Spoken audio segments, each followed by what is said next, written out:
Buenas tardes.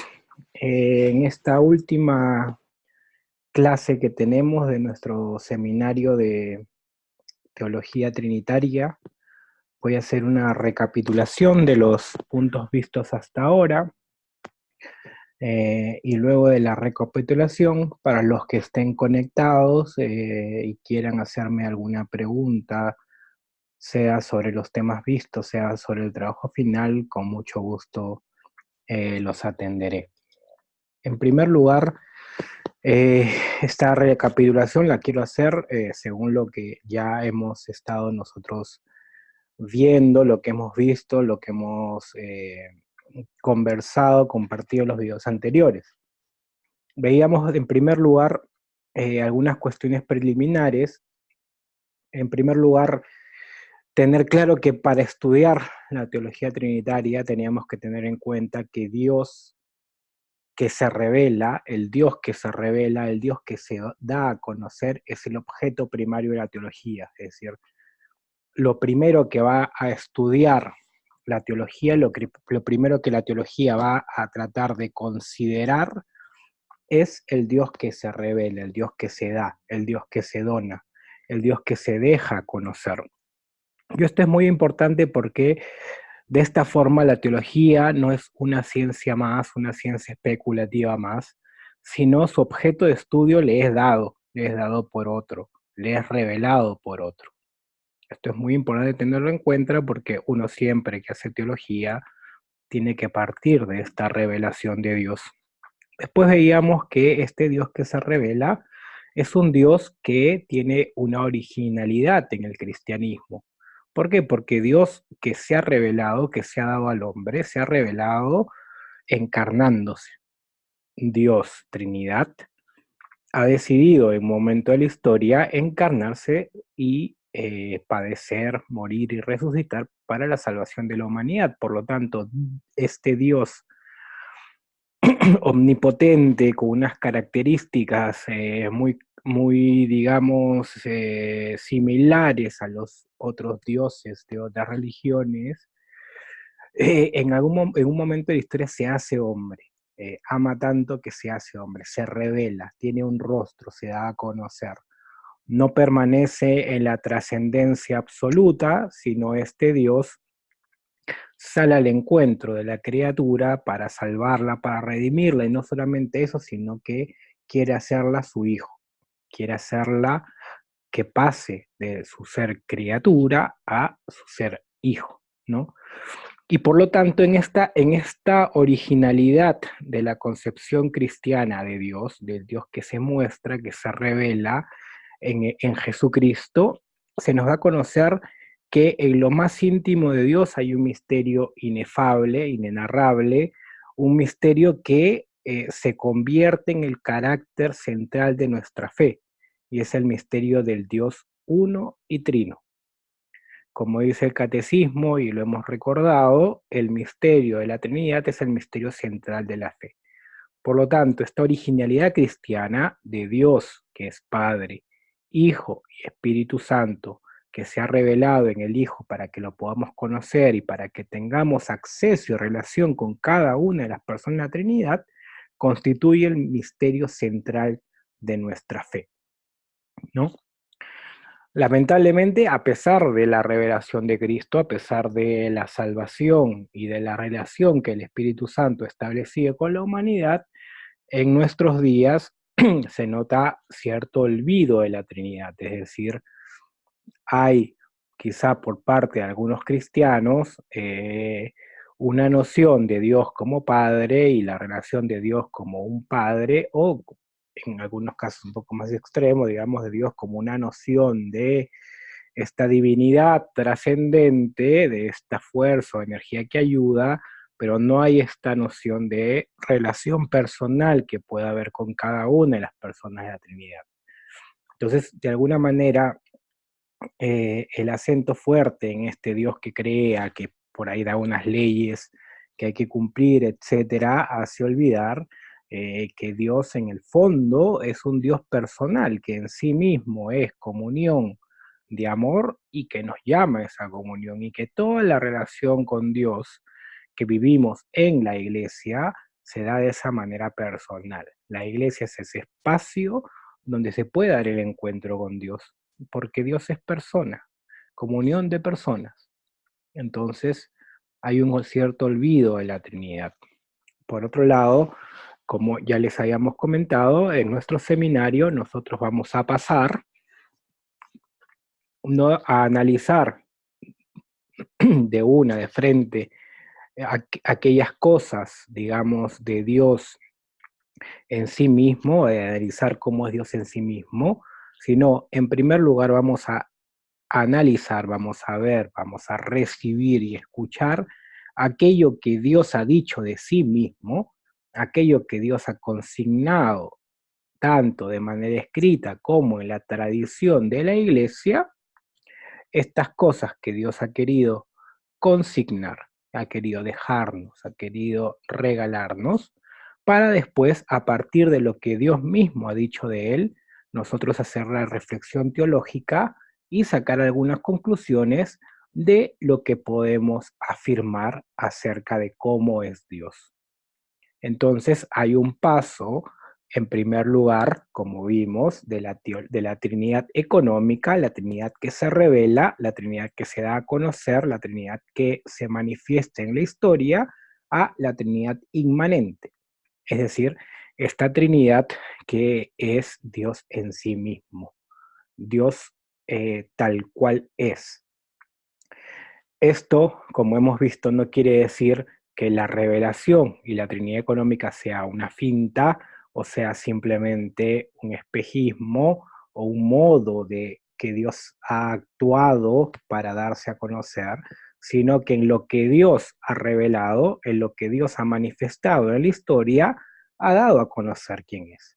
El Dios que se ha revelado, el Dios Trinidad que se ha manifestado en la economía, en la historia de la salvación, es el Dios inmanente, es la Trinidad inmanente, ¿no? Pero hemos dicho que si bien la Trinidad económica es la Trinidad inmanente, es esta Trinidad inmanente en cuanto a que nos muestra algo de lo que Dios es en sí mismo. Pero lo que Dios ha manifestado, lo que nosotros hemos podido captar, conocer con nuestro conocimiento humano, con palabras humanas, no abarca el misterio de lo que Dios es en totalidad, no abarca todo lo que Dios es.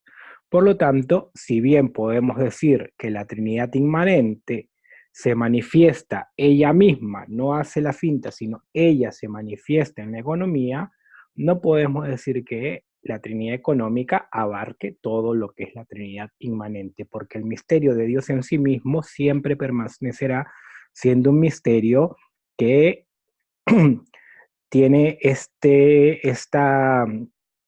digamos, este grado de inefabilidad, de inenarrabilidad, de que estamos enfrentándonos a cosas que escapan totalmente de nuestras categorías humanas. Entonces, con esas premisas que tuvimos en, nuestros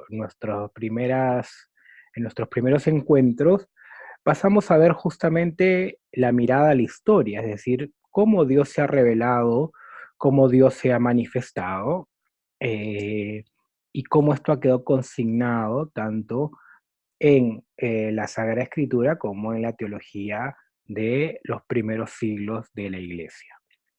Es importante que nosotros, sobre todo cuando hemos visto la parte bíblica, hemos señalado en primer lugar que vamos a ver y hemos visto lo que Cristo ha mostrado acerca de la Trinidad antes de ver el Antiguo Testamento. Sí, digamos, lógicamente y en orden cronológicamente, el Antiguo Testamento está antes que el Nuevo Testamento, pero nosotros hemos querido ver primero el Nuevo para luego poder ir con una comprensión de la revelación, de la plenitud de la revelación, hacia el antiguo para mirar en el antiguo qué cosas podían manifestar, digamos, la Trinidad, dónde se podía oler un poco la Trinidad, siempre con la salvedad que en el Antiguo Testamento no se predica, no se habla acerca de un Dios trinitario, pero Dios, que es Trinidad desde siempre, está presente en el Antiguo Testamento y en el Nuevo Testamento. Es el mismo Dios. Entonces empezamos nosotros en este intento de conocer lo que ha dicho Dios acerca de sí mismo. Empezamos por la revelación de Dios en la vida de Jesús, ¿no? Y empezamos con este estudio bíblico histórico, ¿no? Donde nos encontramos en primer lugar que Dios envía a su Hijo, nos encontramos que el Dios del cual se habla en la Sagrada Escritura es el Padre de Jesús, es decir, Dios tiene esta característica de la paternidad. Nos encontramos también que Jesús dice de sí mismo que es el Hijo de Dios, es decir, que no solamente hay un Padre, sino también hay un Hijo, se nos manifiesta la paternidad y la filiación, se nos manifiesta también que este Dios que es Padre de Jesús es Padre también de los hombres y ha posibilitado que nosotros podamos ser hijos de Dios a través de su Hijo amado Jesucristo. Por otro lado, hemos visto cómo hay una estrecha relación entre el Hijo y el Espíritu Santo, como el Hijo ha sido concebido por obra y gracia del Espíritu Santo en el seno de María Virgen. Y hemos visto también cómo el Espíritu Santo se manifiesta de una manera particular en el bautismo y la unción de Jesús. Esta apertura de los cielos y el Espíritu que se manifiesta, nos habla también de la revelación de la tercera persona Trinidad que actúa en la historia y la salvación, con la particularidad de que su misión está siempre unida a la de Cristo. Es decir, en la revelación de Jesucristo encontramos a la paternidad, encontramos la filiación y encontramos que al Hijo le está siempre unido el Espíritu. El Espíritu Santo está siempre unido al Hijo. Continuamos. Entonces, hemos visto, por otro lado, que en la vida de Jesús, de manera particular en el bautismo, se manifiesta esta intervención, esta interacción entre el Padre, el Hijo y el Espíritu Santo, que de alguna manera en la cruz encuentra su plenitud. La teología trinitaria, la teología trinitaria de la economía, de la revelación, encuentra su plenitud en la cruz, es decir, en este momento máximo de donación de Dios por la humanidad y en este momento máximo donde el Hijo experimenta la separación del Padre, conocemos que efectivamente el Padre y el Hijo son distintos, pero a su vez tienen una misma voluntad, que es la voluntad de amar, la voluntad de salvar, la voluntad de hacer nuevas las cosas. Por lo tanto, el Padre y el Hijo son distintos y a la vez están unidos entre sí. En la cruz, por lo tanto, se manifiesta la presencia trinitaria de manera muy fuerte. De la misma manera, en la resurrección del Hijo también podemos descubrir esta revelación de la Trinidad. Como hemos visto en muchos escritos del Nuevo Testamento, al Padre se le atribuye la acción de resucitar al Hijo, ¿no? La acción del Hijo de levantarse, de resucitar, está en pasivo. El Hijo fue levantado, el Hijo fue resucitado. ¿Por otro? ¿Por quién? Por el Padre, con la fuerza del Espíritu Santo. Por lo tanto, se nos va revelando también esta interacción entre las personas divinas. Por otro lado, perdón, eh, en, en, en el Nuevo Testamento también vemos que Dios ha enviado al corazón de los creyentes el espíritu de su Hijo, ¿no?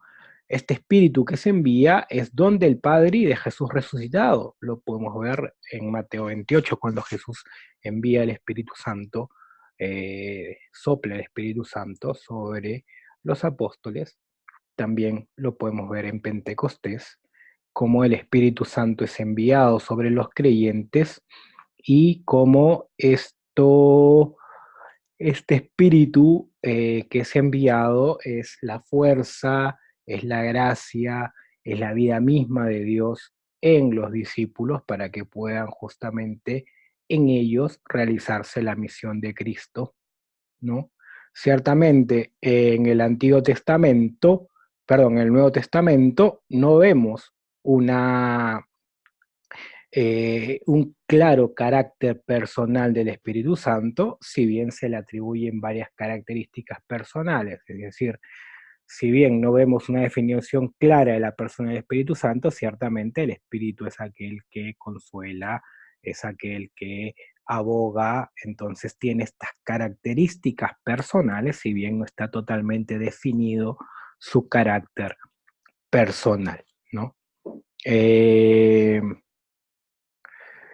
bueno, luego vimos también algunos textos triádicos. Acuérdense que estos textos triádicos, que son los textos donde nosotros podemos encontrar las referencias a la Santísima Trinidad, es decir, a las tres personas en un solo texto, son pocos en el Nuevo Testamento, es decir, son pocos los textos donde efectivamente se nos manifiesta Dios Trinidad en un solo versículo, en un solo texto, en una sola parte, digamos, ¿no? Hemos visto algunos cuantos, hemos visto de manera particular el que ya mencionamos, que se da luego la resurrección de Jesús, cuando envía Jesús a sus discípulos y los envía a bautizar en el nombre del Padre, del Hijo y del Espíritu Santo, ¿no?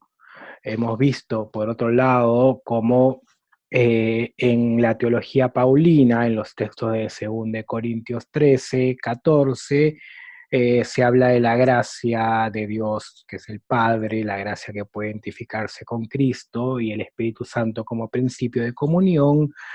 Por otro lado, vimos en 1 Corintios 12 cómo se muestra este orden ascendente. Acuérdense que hay un orden descendente de manifestación de la Trinidad del Padre que envía al Hijo, el Padre y el Hijo que envían al Espíritu Santo, pero también hay un orden ascendente donde el Espíritu Santo nos permite, el Espíritu se nos ha dado para tener el Espíritu del Hijo que nos permite clamar Abba Padre, ¿no? Como el texto de Gálatas 4:6, que es un texto en este sentido emblemático. Evidentemente, estos textos ayudan a poder tener, digamos, una visión general de las tres personas de la Santísima Trinidad, pero no son conclusivos de la teología trinitaria. Estos textos hay que entenderlos dentro del panorama entero de lo que estamos viendo, ¿no? Entonces, una vez que hemos visto esto, nosotros pasamos a ver justamente la revelación del Dios Trino en el Antiguo Testamento, pasamos a ver cómo Dios revela su nombre, este Dios que revela su nombre, que se da a conocer, es para nosotros el Padre, es decir, en el Antiguo Testamento, el Dios que se manifiesta en el Antiguo Testamento es el Padre, y este Dios que se ha manifestado en el Antiguo Testamento con una serie de características personales que quiere relacionarse con los hombres y que nosotros, después de la revelación de Cristo, sabemos que es el Padre, se ha manifestado con una serie de nombres que intentan justamente manifestar su trascendencia, manifestar sus propiedades, manifestar, digamos, un poco su actuar. Vimos la figura del ángel de Yahvé, el nombre de la palabra de Dios, que es una palabra que actúa, que enseña. Vimos el nombre de la sabiduría divina y vimos el nombre de espíritu también que es aplicado a Dios.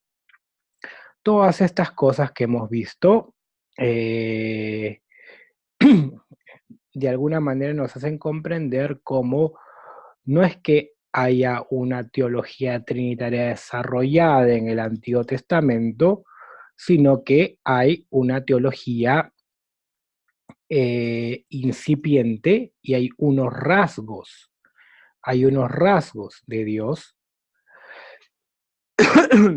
en justamente el Antiguo Testamento, hay unos rasgos de la Trinidad en el Antiguo Testamento, ¿no? Entonces, con eso concluíamos la parte, digamos, de la Sagrada Escritura y nos introducíamos, seguíamos en esta parte histórica, salíamos de la Sagrada Escritura, de la palabra de Dios consignada con la Escritura y entrábamos a el dogma trinitario en la Iglesia antigua. Cómo este dogma trinitario había sido acogido por la Iglesia de los primeros siglos y cómo el dogma trinitario había, digamos, había sido reflexionado, había entrado en diálogo también con lo que vivían los primeros cristianos y cómo iluminaba su propia vida y qué reflexiones podía sacar y cómo tenían que dar razón de su fe, ¿no? Por eso, en primer lugar, vimos los padres apostólicos. Recuerden que los padres apostólicos son aquellos que tuvieron contacto directo con los apóstoles, y entre los padres apostólicos vimos a Clemente Romano, a Ignacio de Antioquía, vimos un texto que es la epístola de Pseudo Bernabé, la Didaje, que es un escrito atribuido a los apóstoles, y finalmente el Pastor de Hermas, ¿no? Algunas conclusiones de lo que veíamos en los padres apostólicos es que si bien utilizaban las fórmulas trinitarias propias de la Sagrada Escritura, no podíamos hablar de una teología trinitaria elaborada.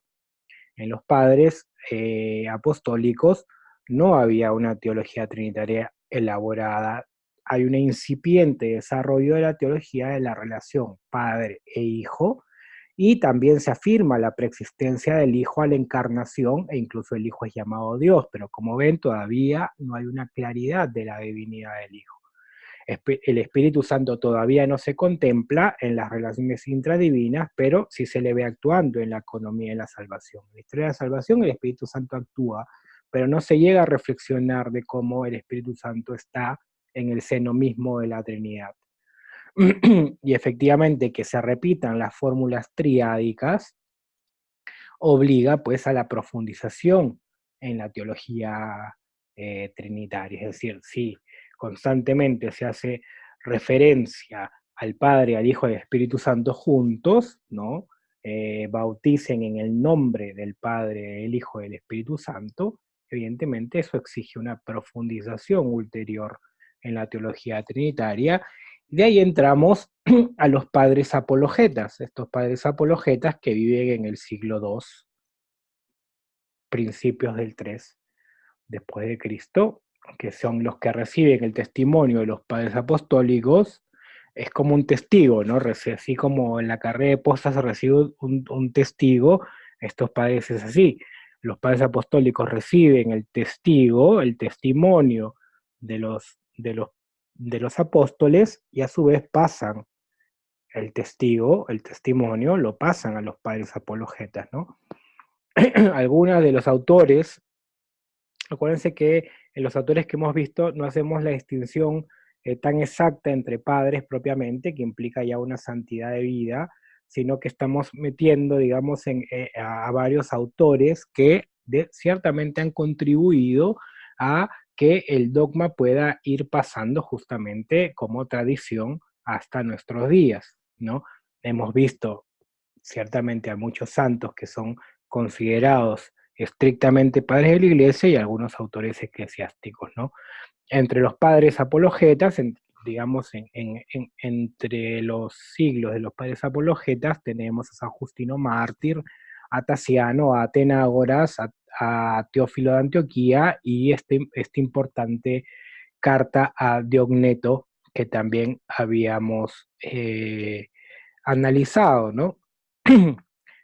En general, digamos, haciendo una panorámica de lo que estos autores nos presentan, tenemos que hay una doctrina de logos muy importante, justamente acerca del verbo, que era la palabra, ¿no? Inspirada en la primera, en la primera de Juan, perdón, en el primer capítulo del Evangelio según San Juan, ¿no? Esta doctrina de logos, que es desarrollada de manera particular por San Justino Mártir, ¿no? La doctrina del logo justamente es la que ha permitido dar razón de la verdadera filiación de Jesús, ¿no? Sin que su generación se explique por modelos humanos o animales, es decir, Jesús no ha nacido como nace una persona, un animal, sino que justamente al hablar del verbo, de la palabra, esto ha permitido hablar de un proceso que va más acorde con la naturaleza espiritual de Dios, ¿no? Y no encasillar la generación del verbo, la generación divina, en una generación humana o animal que habría complicado mucho las cosas, porque como vamos a ver más adelante, no solamente se habla de la generación del verbo, sino se habla de la generación eterna del verbo. Una generación eterna sería imposible si se aplicara a los humanos o a los animales, ¿no? Por otro lado, la doctrina de estos padres apologetas, que justamente se llamaban apologetas porque tenían que defender la fe, fundamentan pues sus doctrinas en esta generación del logos a través del intelecto Dios Padre, que tiene el pensamiento con él, pero que en un momento lo pronuncia, lo genera, sale de él, ¿no? Ciertamente en este paso que ya dan los padres apologetas hay un límite que es la falta de claridad sobre la eternidad de la generación, que si bien permite afirmar la divinidad del logos, no queda claro cuándo empieza a existir el logos, ¿no? Por otro lado, también la teología del logos ha permitido ver cómo en la encarnación hay un carácter universal de la mediación creadora de Cristo, ¿no? Y ciertamente todavía vemos que en estos momentos sigue siendo incipiente la teología acerca del carácter personal del Espíritu Santo, aunque en Atenágoras vimos cómo se le considera ya el Espíritu Santo junto al Padre y al Hijo, y también en Teófilo de Antioquía vimos cómo el Espíritu Santo también es considerado como el destinatario del hagamos.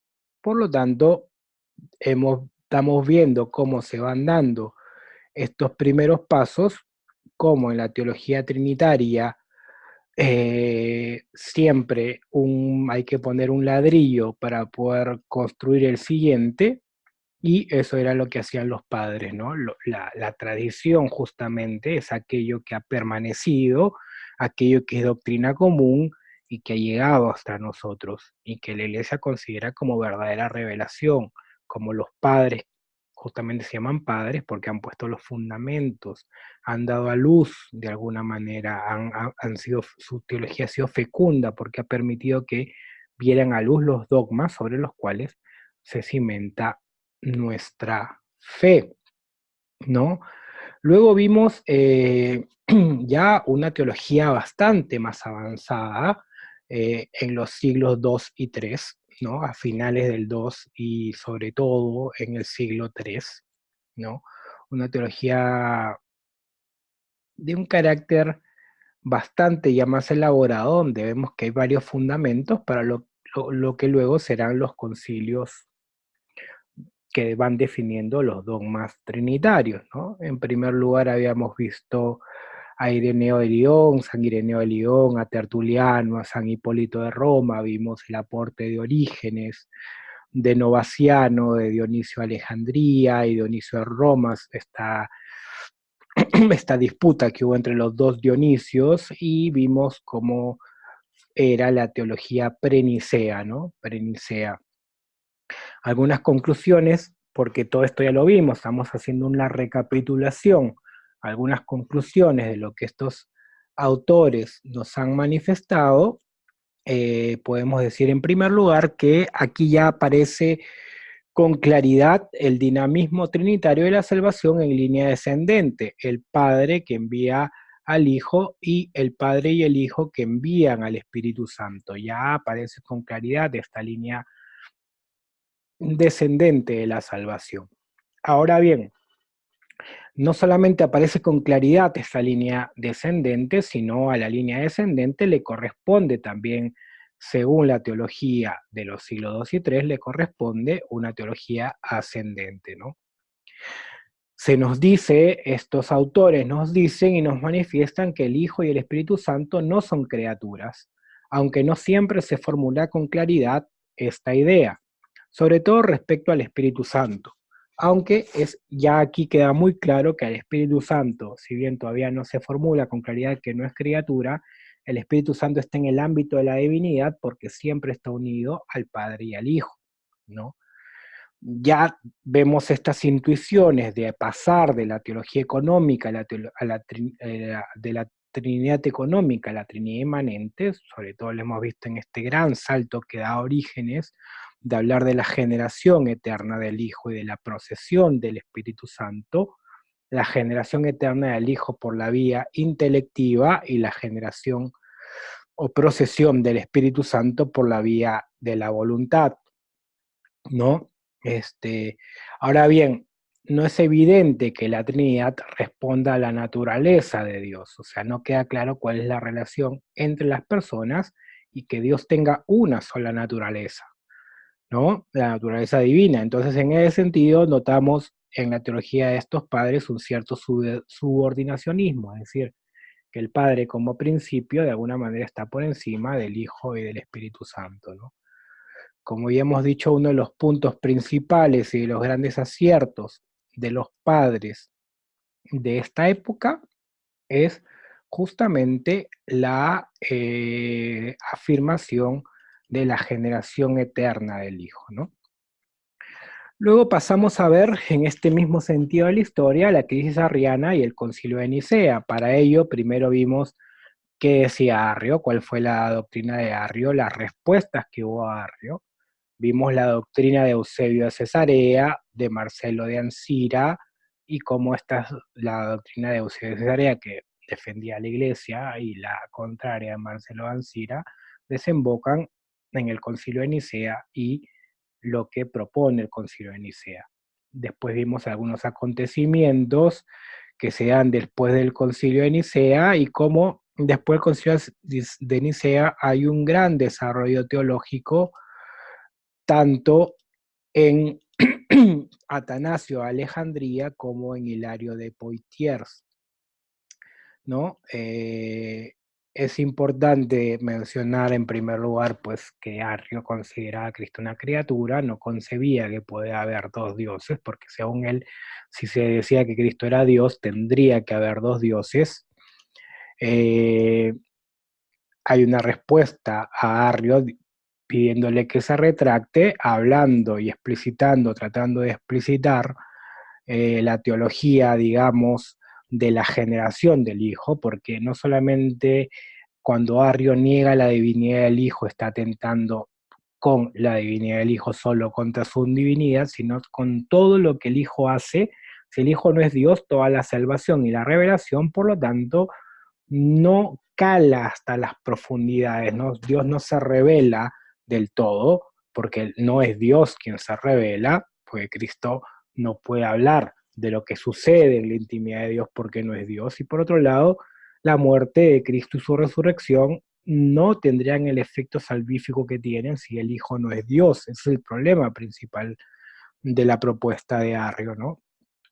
Entonces, eh, se habla de la hipóstasis para poder justamente hablar de la unidad que hay entre el Padre y el Hijo, ¿no?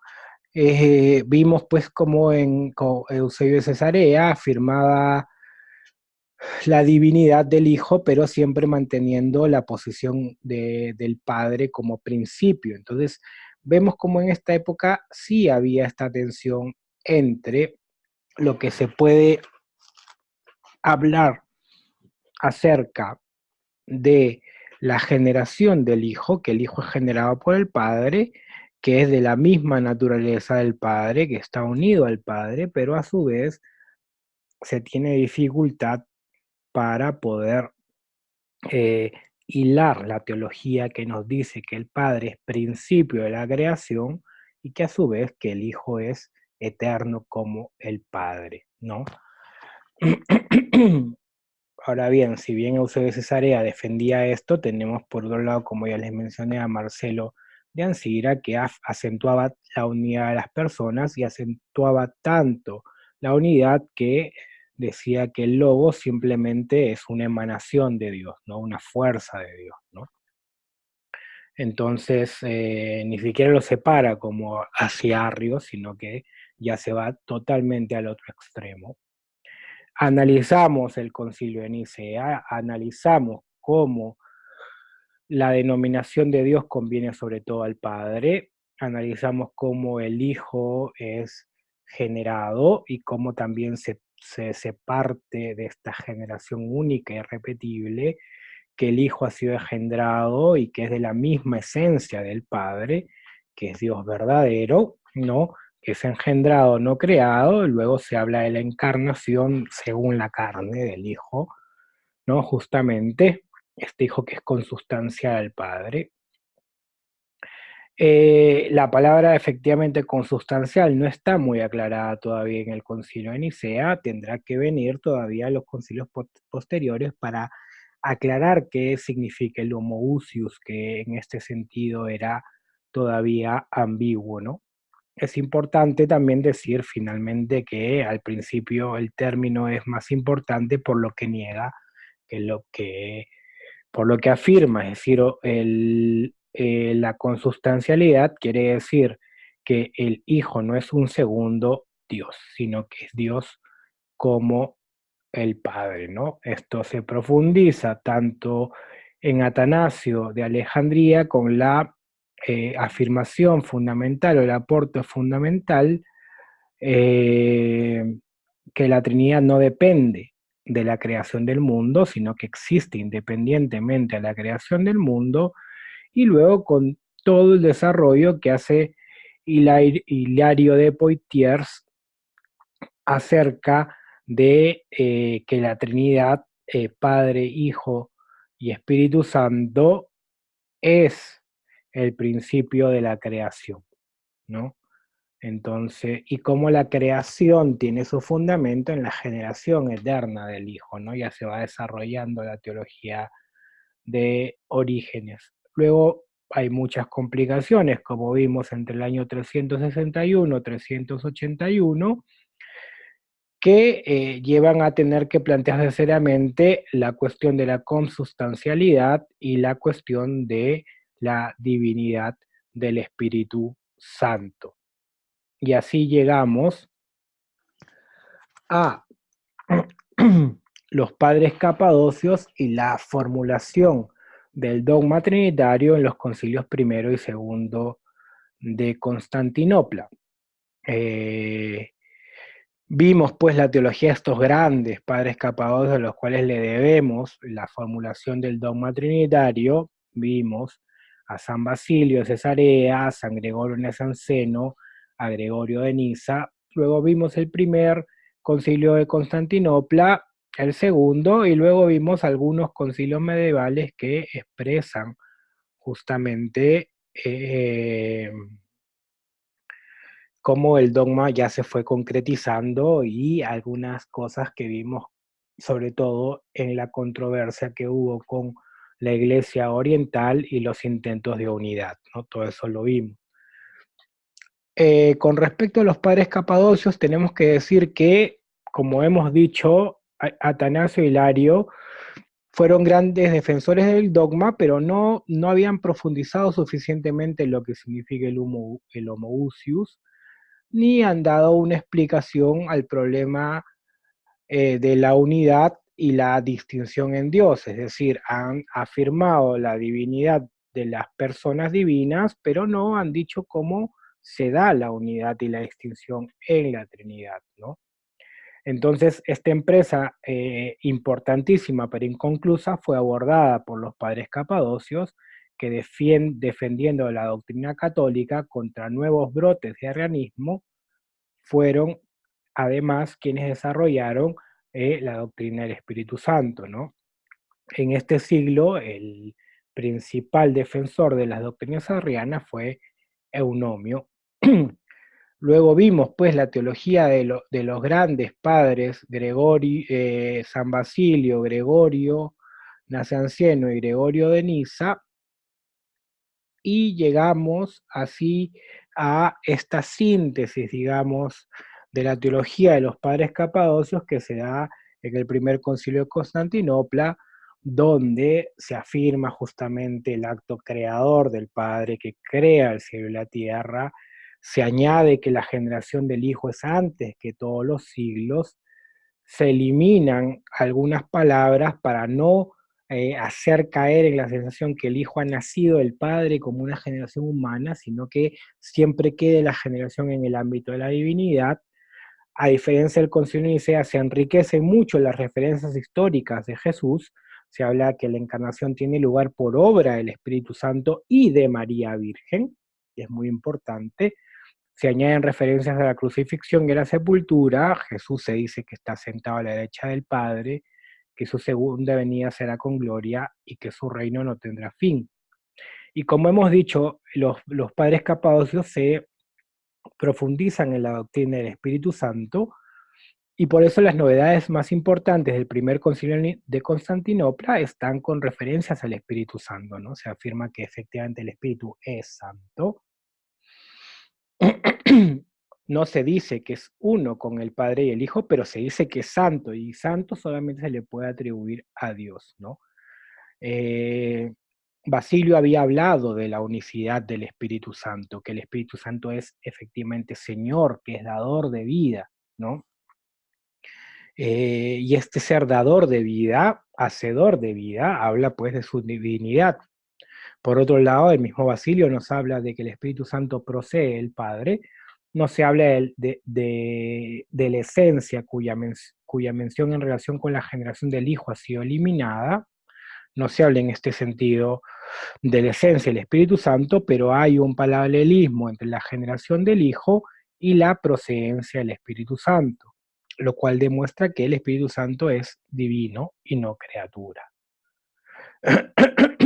No es correcto ver en el Concilio de Constantinopla una referencia al problema del filioque, a lo cual le dedicamos varias horas de nuestro seminario, ¿no? Sino que se habla que con el Padre y el Hijo, el Espíritu Santo es adorado y glorificado, ¿no? El Espíritu Santo no es llamado ni directamente Dios ni llamado directamente consustancial, lo cual no significa que no lo sea, simplemente que no es llamado directamente ni Dios ni consustancial o homoousios, ¿no? Así vemos cómo hay una complementariedad con Nicea, donde se afirma la consustancialidad del Hijo y del Padre.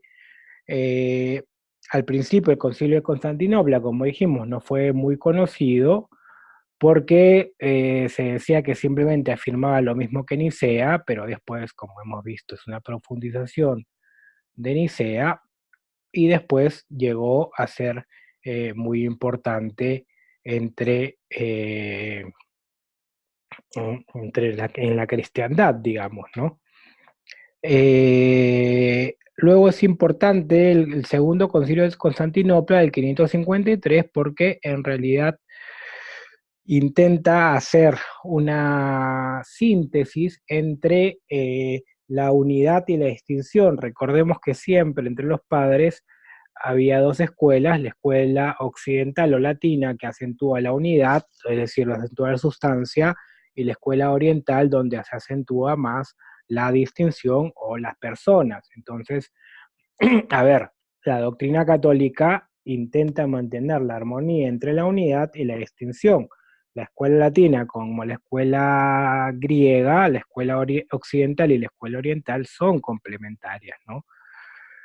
Entonces es importante cómo el Concilio de Constantinopla intenta esta unidad, una unidad que ciertamente no ha sido fácil, una unidad que en un momento se ve resquebrajada completamente con el cisma de Oriente, y una unidad que hemos visto que se ha tratado de volver a la unidad, se ha tratado de volver, digamos, a,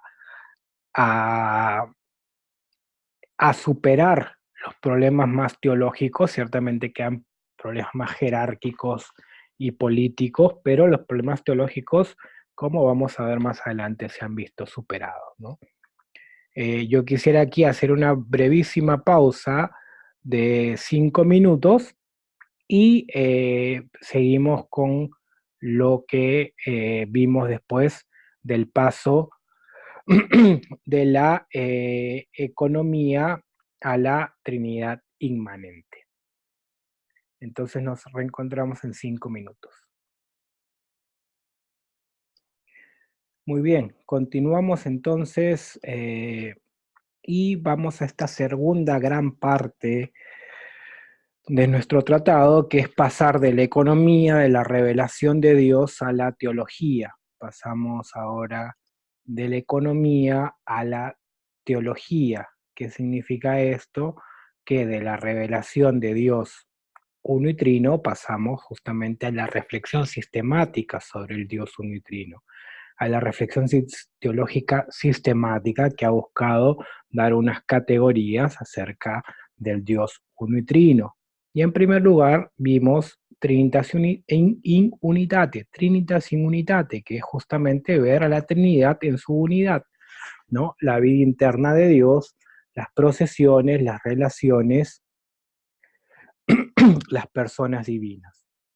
Muy interesante porque aquí vimos en primer lugar cómo de las misiones divinas pasamos a las procesiones, es decir, cómo de la misión o envío del Hijo y de la misión o envío del Espíritu Santo podemos conocer algo acerca de cómo proceden al interior de Dios las personas de la Santísima Trinidad.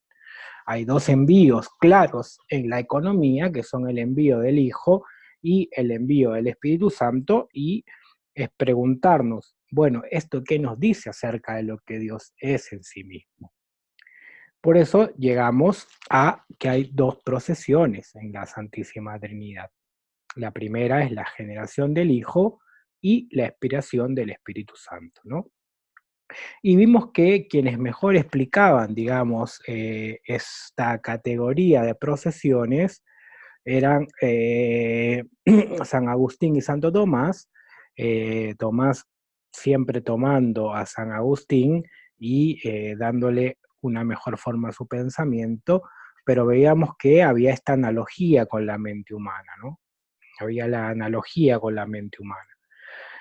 Y que esta analogía con la mente humana y con la voluntad nos llevaba a afirmar que el Hijo procede por la vía intelectual, es decir, Dios, que es Padre, piensa al Hijo, lo piensa eternamente, pero no es un pensamiento distinto al Padre, sino que siempre está con Él, y en un momento el Padre pronuncia esa palabra, bueno, digo en un momento, pero eternamente el Padre pronuncia esta palabra, que es distinta ya a lo que estaba en la mente del Padre. Por lo tanto, hay el Padre y el Verbo pronunciado eternamente, que es el Hijo.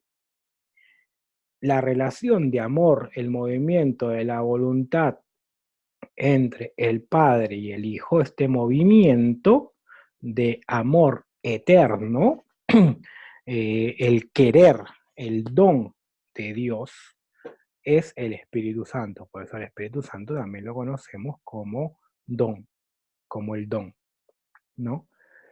Luego vimos las relaciones divinas, cómo se dan estas relaciones en Dios, la relación de paternidad, la relación de filiación.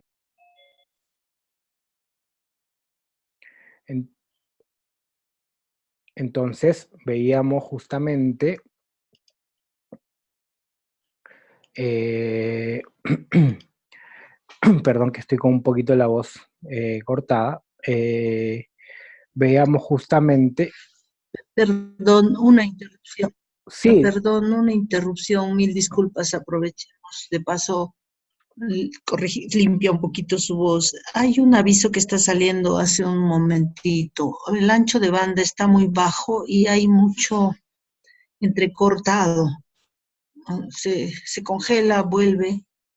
No sé si podemos hacer algo al respecto para que se entienda bien. Perdona la interrupción. ¿No te no, sale a ti ese aviso? no, no me ha salido, pero ¿Ves? sí. Ok. Entonces, decía que justamente luego de ver cuáles son las procesiones, que el Hijo procede eternamente, es generado eternamente, y que el Espíritu Santo procede eternamente de el Padre y el Hijo, hemos visto que esto nos habla de que en la Trinidad, por lo tanto, hay unas relaciones. Y estas relaciones en la Trinidad nos hablan de que hay una relación de paternidad, una relación de filiación y una relación de amor, con él justamente entre el Padre y el Hijo, que este amor hace que el Espíritu Santo sea expirado, ¿no?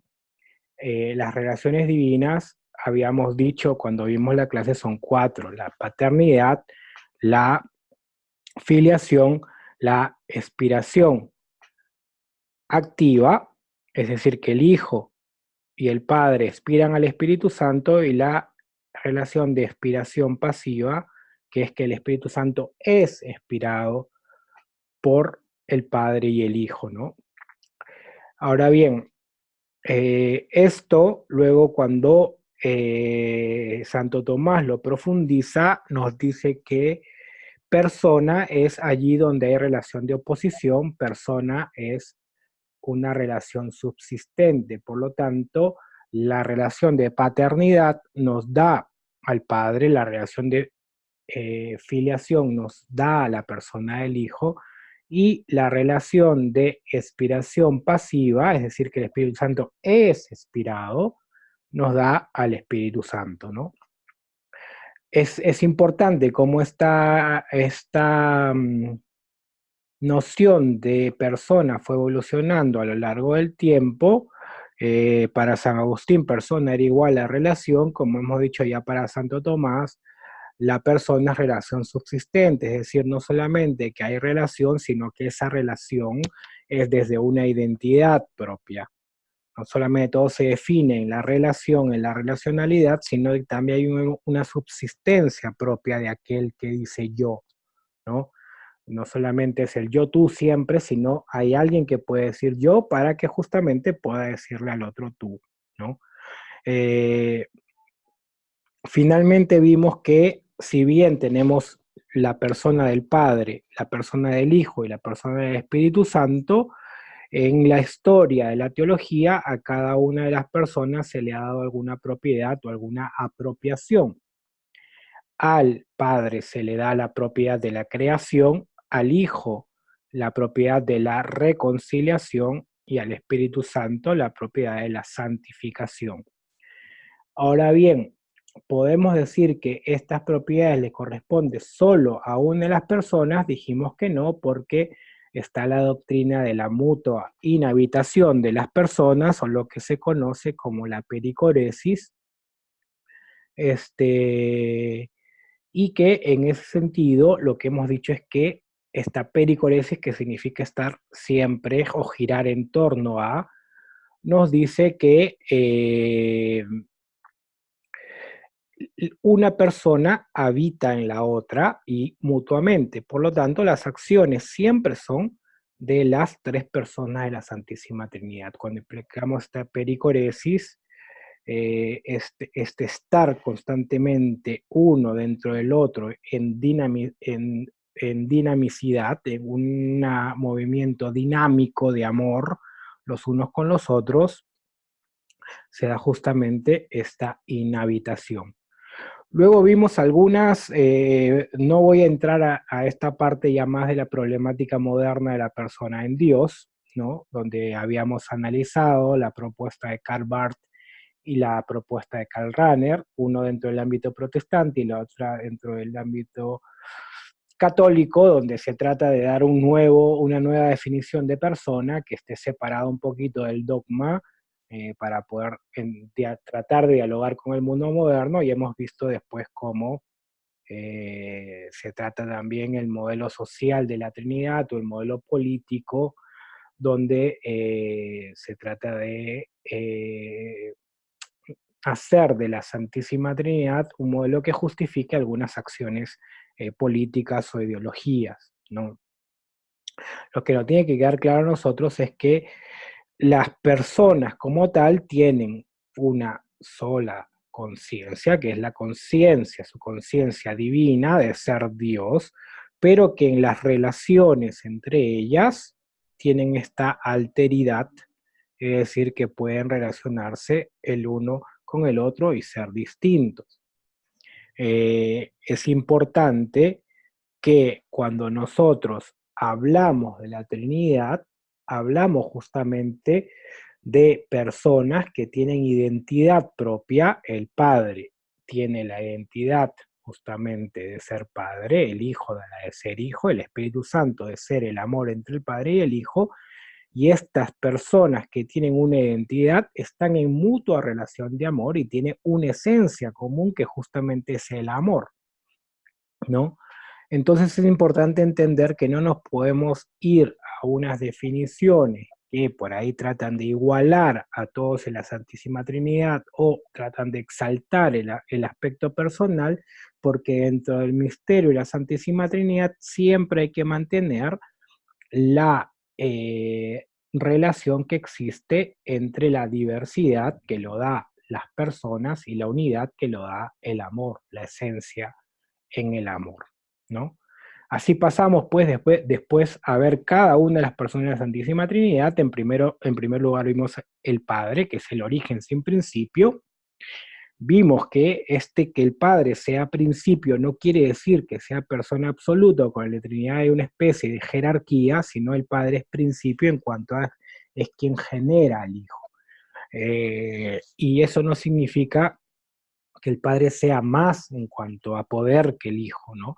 Pero ciertamente Jesucristo dice, el Padre es mayor que yo. ¿En qué sentido? En que justamente es el Padre quien es el principio relativo de la Trinidad, el principio relativo en cuanto que la paternidad genera al Hijo, ¿no? Hay una generación eterna del Hijo. Ahora bien, siempre hemos mantenido claro que el Padre es Padre porque existe un Hijo desde toda la eternidad. No es que el Hijo empiece a existir después del Padre, sino el Padre es Padre, si bien es principio de la Trinidad, es principio, pero a su vez es un principio que siempre tiene al otro.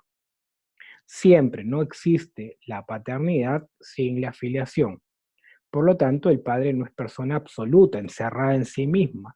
El Padre es Padre en cuanto tiene un Hijo a quien darse, ¿no? Hemos visto que el Hijo es la respuesta perfecta de amor al Padre, es el Hijo que corresponde siempre al amor del Padre, el Hijo que es logos e imagen de Dios, y después hemos visto que el Espíritu Santo es comunión de amor. El Espíritu Santo que es don, el don como nombre personal del Espíritu Santo, que es un don no solamente del Padre al Hijo y del Hijo al Padre, sino que también es un don que se da al creyente y a la iglesia toda.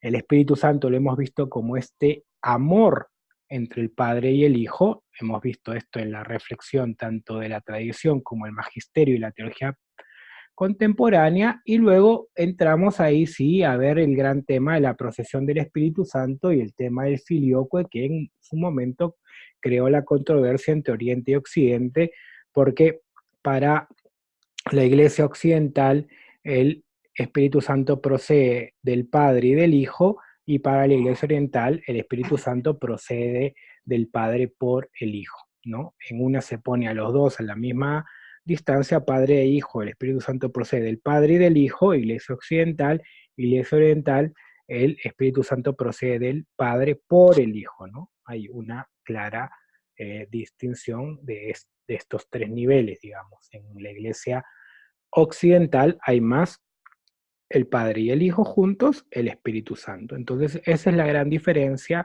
que como hemos visto en la actualidad, la cuestión se puede resolver teológicamente, no hay ningún problema de rezar que el Espíritu procede del Padre por el Hijo, o que el Espíritu procede del Padre y del Hijo, siempre y cuando se entienda que son tres distintos que están en unidad, porque nosotros no tenemos específica, o sea, la procesión del Espíritu Santo es una cuestión teológica no revelada.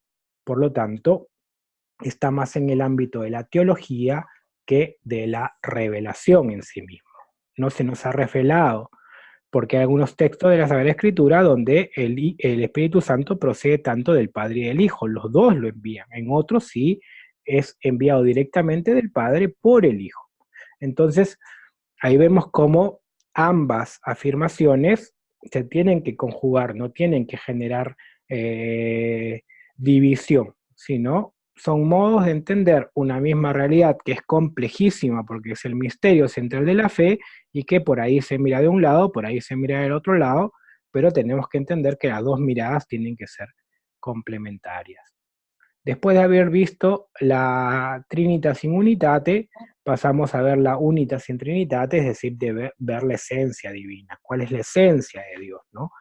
Y vimos en primer lugar que en Dios hay una unidad de esencia, hay una unidad del Padre, Hijo y Espíritu Santo, y que si bien hemos afirmado que hay que hay que darle cabida a lo personal, es decir, al ser personal, que hay tres personas en la Santísima Trinidad, que es evidente que son tres, que son distintos, no podemos olvidarnos que estos tres que son distintos tienen una misma esencia.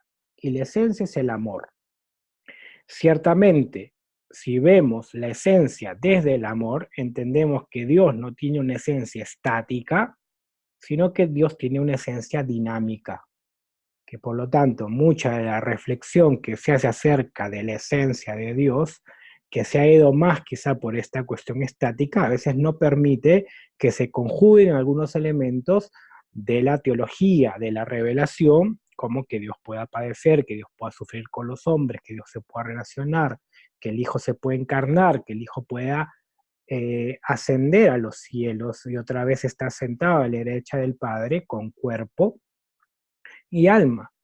Eso solamente se puede entender si se entiende la esencia de Dios dentro de un dinamismo de amor constante que lo mueve a donarse constantemente, a ir más allá de sí mismo, a vaciarse, a entregarse totalmente, darse tanto entre las personas de la Santísima Trinidad como a la humanidad.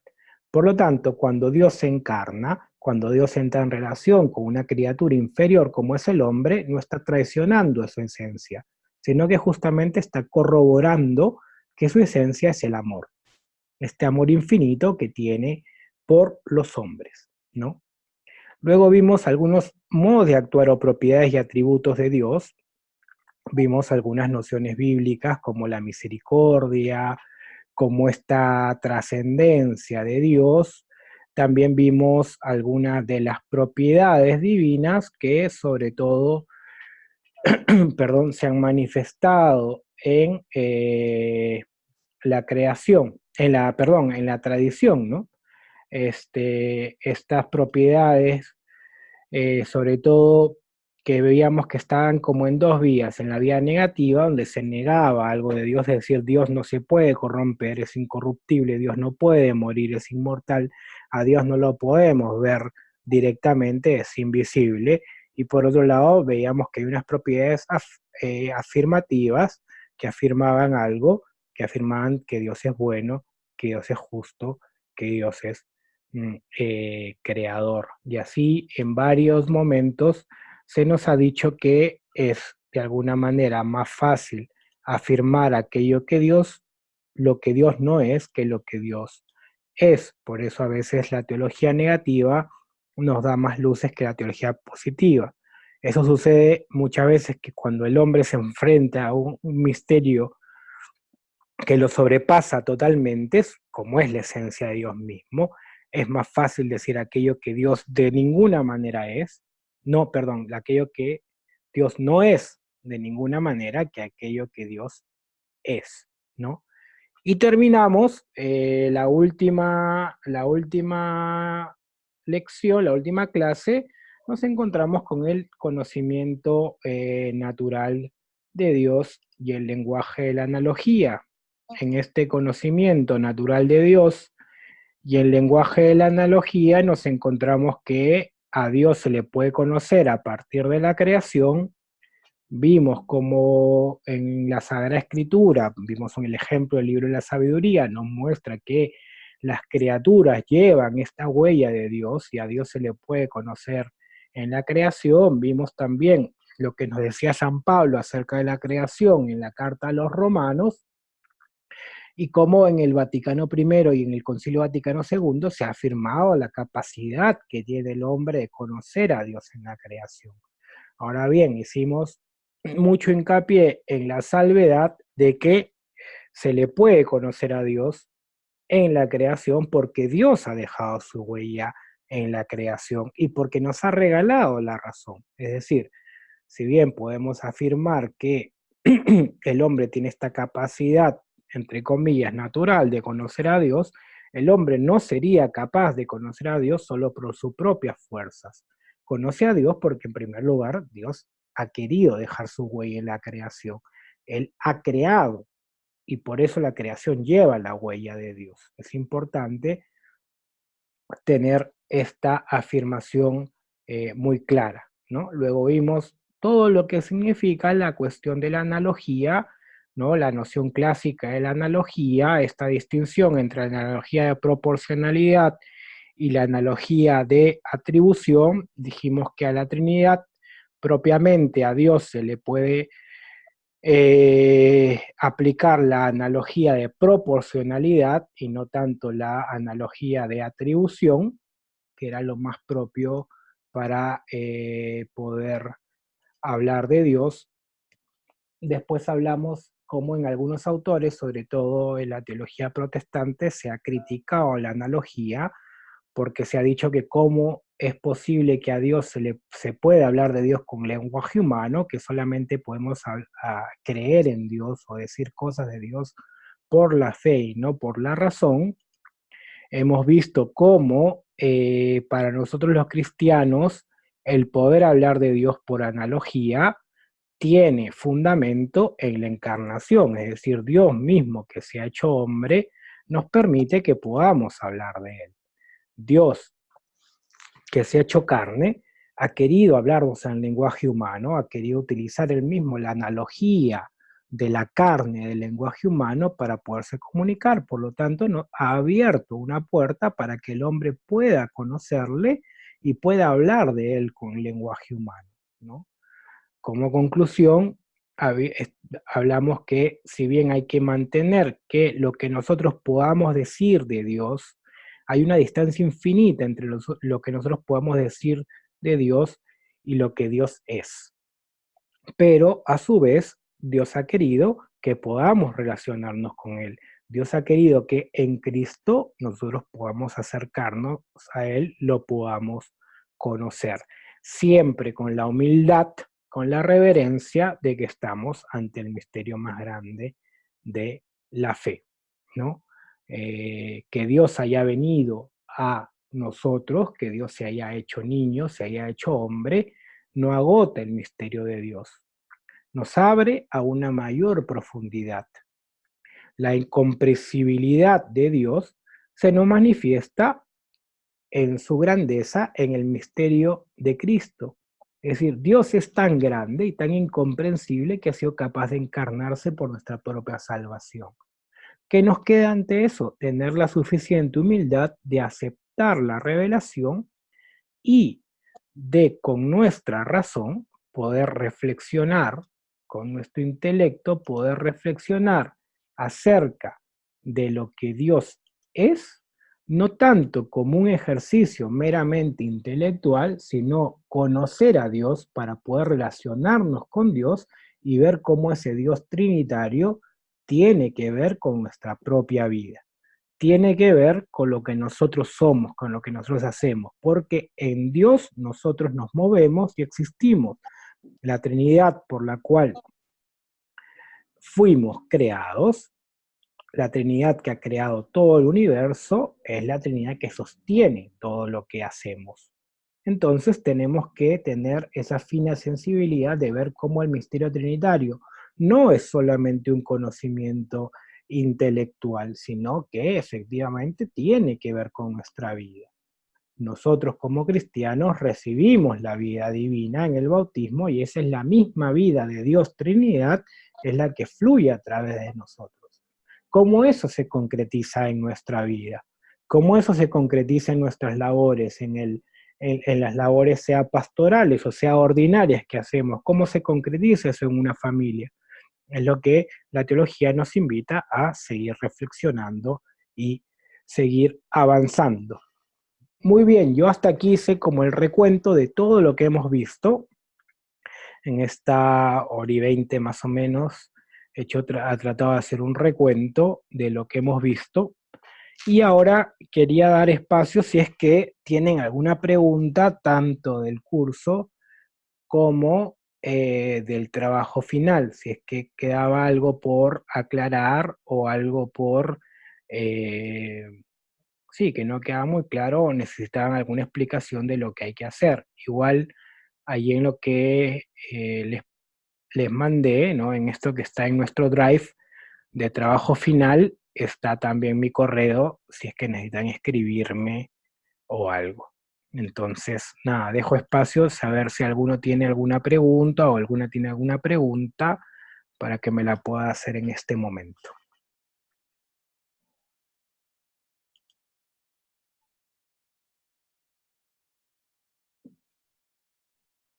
Bien, buenas tardes, soy Lourdes. Nada más, no es una pregunta, sino una aclaración, por favor. Esto de las procesiones, una aclaración. ¿Qué son exactamente las procesiones? Y perdone la simpleza de la pregunta. Sí, las procesiones es cuando uno mira la Trinidad y mira cómo Dios se ha revelado y mira que en Dios hay relaciones. Lo que tratamos de ver así en sencillamente es cómo sale el uno y el otro, cómo aparece el Hijo, cómo aparece el Espíritu Santo. Utilizo la palabra aparece, aunque es bastante imperfecta, pero es, los tres surgen al mismo tiempo, sí y no, porque si todo es al mismo tiempo, entonces son tres dioses distintos, entonces de alguna manera lo que trata de hacer la teología es cómo a partir de una sola esencia se dan tres personas distintas. Y por eso se habla de las procesiones. No que haya tres dioses, no que exista un dios anterior al otro, sino dentro de la unidad en el amor que es Dios, ciertamente hay generación de una persona y de la otra. Es decir, hay algo que nos permite hablar de que hay uno que es distinto al otro. Ajá. Y eso se llama procesión, es decir, el Hijo procede del Padre eternamente, pero Sí. procede del Padre. Es decir, hay una relación entre el Padre y el Hijo. El Hijo es generado eternamente por el Padre. El Hijo es enviado eternamente por el Padre. Entonces, eso nos habla de que no es uno solo, sino que ya estamos hablando de que hay dos y que uno procede eternamente del otro. No estamos diciendo que ni uno sea más importante ni mayor que el otro, sino que uno procede del otro. Son el mismo Dios, pero hay uno que es padre y el otro que es hijo, por lo tanto, que es generado, porque así Jesús mismo se ha manifestado como hijo. Entonces a eso se refieren las procesiones, cómo uno procede del otro en esta relación de amor que tienen. Relación de amor y generación eterna. Uh-huh. Y la procedencia del Espíritu Santo. La procedencia del Espíritu Santo se da justamente porque en la comunión de amor, el vínculo de amor que hay entre el Padre y el Hijo, tiene Uh-huh. una subsistencia propia, es decir, tiene un carácter personal propio. ¿Por qué? Porque digamos que el vínculo o el don del uno hacia el otro tiene un carácter personal que a su vez genera una tercera persona. En palabras de Ricardo de San Víctor, existe Ya. el amante, que es Dios, el amado, que es el amante, que es el Padre, el amado, que es el Hijo, pero para que el amor sea fecundo, no se pueden estos dos estar contemplando eternamente, sino que tiene que estar el amor dirigido hacia un tercero. En este caso es el Espíritu Santo, que es el mismo vínculo de amor entre el Padre y el Hijo. Por lo tanto, el Espíritu Santo es expirado por el Padre y el Hijo. Esa es la procesión del Espíritu Santo. Ya, por el Padre y el Hijo. Ok, ya, lo entendí. Hay en un momento que usted habló de la expiración positiva o activa y la expiración pasiva. Sí, Eso. sí, no es positiva, sino activa y pasiva. Perdón, sí. Ok. La expiración activa es donde activamente el Padre y el Hijo, ambos, expiran al Espíritu Santo. La expiración pasiva vendría a ser aquella por el cual afirmamos que el Espíritu Santo es expirado por el Padre y el Hijo. Es decir, una persona es justamente persona por la acción de otras dos. Entonces, esa es la distinción entre las dos expiraciones. Ya. Una es ¿Aló? sí, perdón, es estar en casa no ayuda. Ya, expiración activa y pasiva. Sí. Perdone. Ya.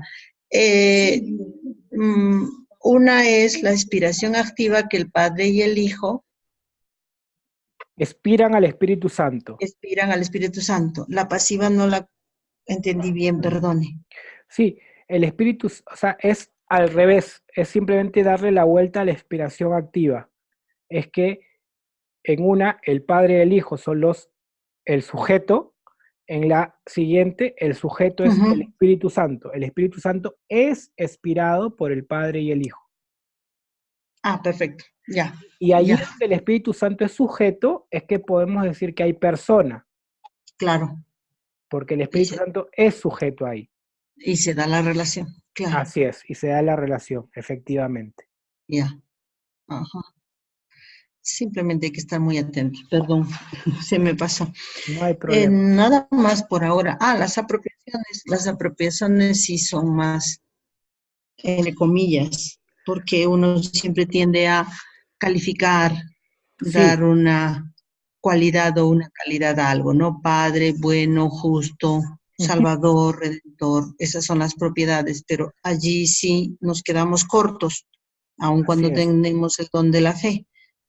Cortos, pero nos es más fácil decir de Dios lo que no es para darlo a conocer o para conocerlo, ¿sí? Sí, Ok.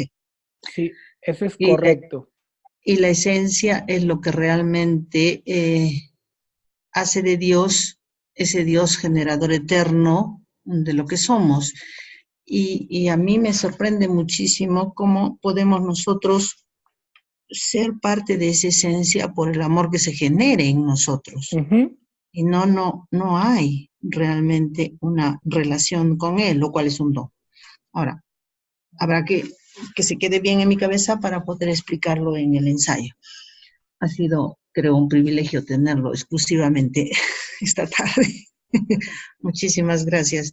No, con mucho gusto. A mí esto que ha dicho al final me parece muy importante porque nosotros cuando estudiamos la teología trinitaria, en el fondo lo que tratamos de descubrir es cómo nosotros, siendo criaturas, somos hechos hijos de Dios por el bautismo y somos invitados a participar de la misma vida de Dios. Ese es el gran milagro que ocurre en nuestras vidas todos los días.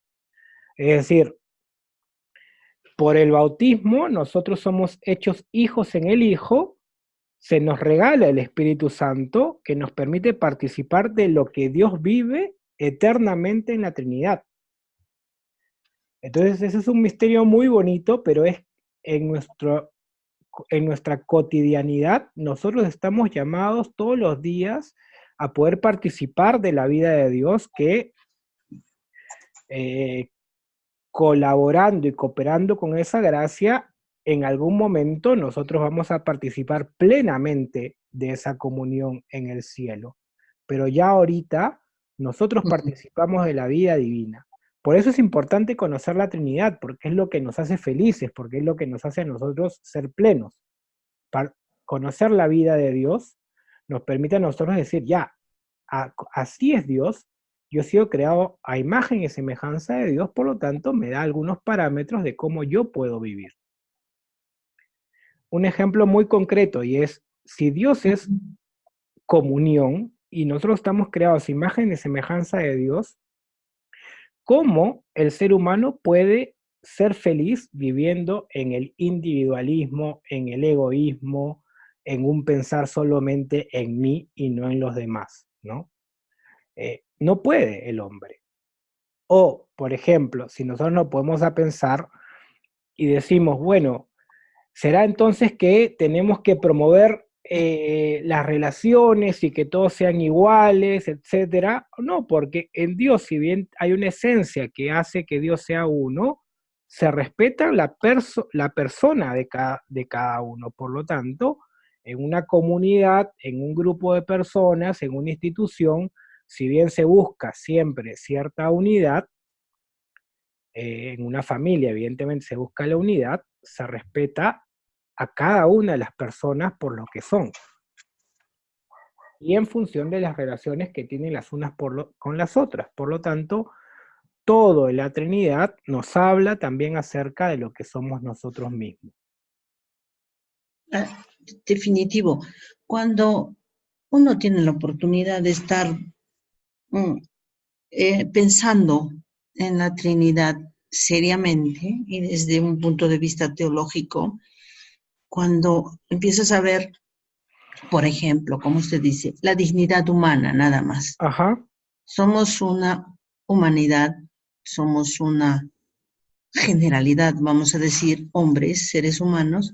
Sin embargo, esa unidad tiene el sello de Dios por la diversidad. Ajá. El Padre, que es unidad, es relaciones e identidad de personas diferentes, pero unidas por su esencia en el amor. ¿Cómo explicarle eso en sencillo a una sociedad tan egoísta, tan soberbia, tan ocupada en las distinciones y en las diferencias para hacer menos al otro o más al otro, ¿no? Eso sería un bonito ensayo. Sí. Creo que sí, me está ayudando. Sí, Sí. yo creo que es por ahí donde tienen que apuntar los ensayos, es decir, ¿qué cosa acerca de lo que hemos aprendido de la Trinidad nos permite comunicar algo en el ambiente o el lugar donde nos desenvolvemos? Es decir, ¿qué podemos comunicar? Porque, a ver, no es poco decir que la dignidad del hombre le viene de ser imagen y semejanza de Dios, eso ya es mucho. Sí. Si bien el mundo o la sociedad vive sumergido en una cultura que puede ser egoísta o individualista, eso está negando algo que el hombre es por esencia. Por lo tanto, cuando al hombre o a las personas se les habla de la solidaridad, de la preocupación por los demás, etcétera, sí se despierta en las personas algo. Algo tiene que hacer contacto con las personas, porque cuando uno habla de estas actitudes de comunión, de solidaridad, de las relaciones, que efectivamente en el mundo de hoy se ven dañadas muchas veces, pero se le está hablando a las personas de lo que realmente anhelan y para lo que están hechas en última instancia. Claro. Lo que hay que encontrar, creo yo, y justamente es parte del ensayo, es justamente encontrar cuáles son esos ganchos, esos vínculos, esas vetas por donde uno puede hablarle al mundo actual, ¿no?